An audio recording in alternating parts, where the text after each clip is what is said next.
Entonces tenemos la cadena de Busquets de tronco. Son 13 diapositivas. La cadena de Busquets de tronco, lo importante es que lo que va a obedecer a 3 reglas: la de equilibrio, la de la economía y la del confort. Entonces vamos a ver que en las cadenas está el músculo, la fibra muscular y la fascia. El resumen de esto es que el músculo no va a ser más un peón que al servicio de la fascia. Y por eso tenemos que hacer liberaciones y también saber que el músculo se va a mover en cadenas miofaciales y en cadenas musculares. Entonces el trabajo de las cadenas musculares en realidad es un trabajo miofacial. Entonces tenemos que el tratamiento en cadenas va a depender de la fascia, de la nutrición, del drenaje, de la defensa. Y con todo esto se va a relacionar y va a haber una recuperación mecánica. No será posible si no vemos estas otras funciones también. Entonces vamos a tener al cuerpo, vamos a tener que hay una unidad cefálica que corresponde a la cabeza y al cuello, hay una unidad en el tronco que corresponde al tórax y al abdomen, y tenemos una unidad funcional para los miembros inferiores y otra para los miembros superiores y la mandíbula. El cuerpo serían estas 3 esferas, y acá estaría el diafragma orofaringeo, el diafragma torácico y el urogenital.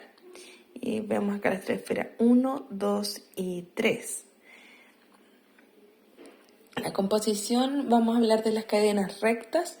Las cadenas rectas van a unir desde uno hacia el sacro, el esternón que va por la primera costilla a nivel de D1, al pubis y al coxis. Es importante que estas estructuras integran a los intercostales medios, a los rectos abdominales y a los músculos perineales, en específico al coxigio. Entonces todo esto sería la rama anterior.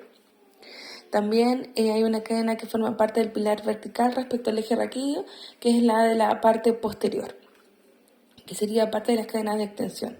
Las de adelante son las de flexión y las de atrás son las de extensión.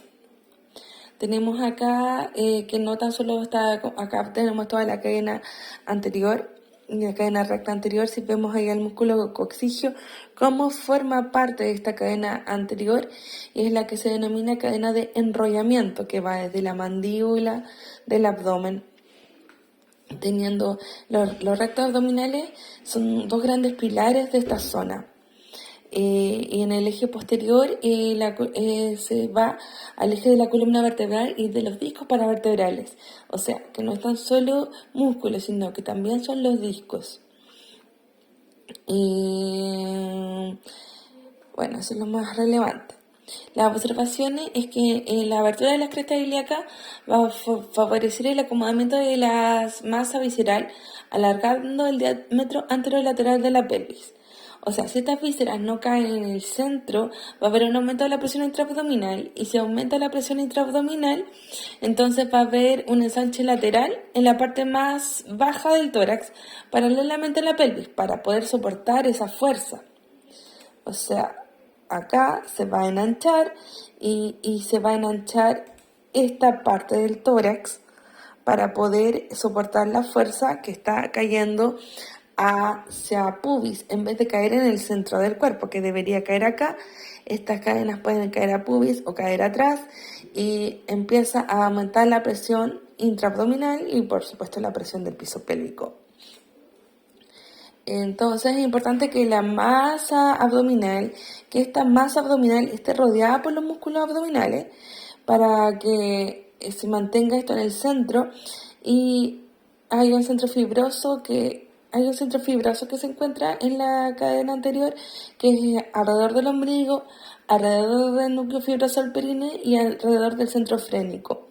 Entonces, alrededor del centro frénico, alrededor del ombligo y alrededor del núcleo fibroso central del periné, que sería acá. Tenemos que hay cadenas también del enderezamiento.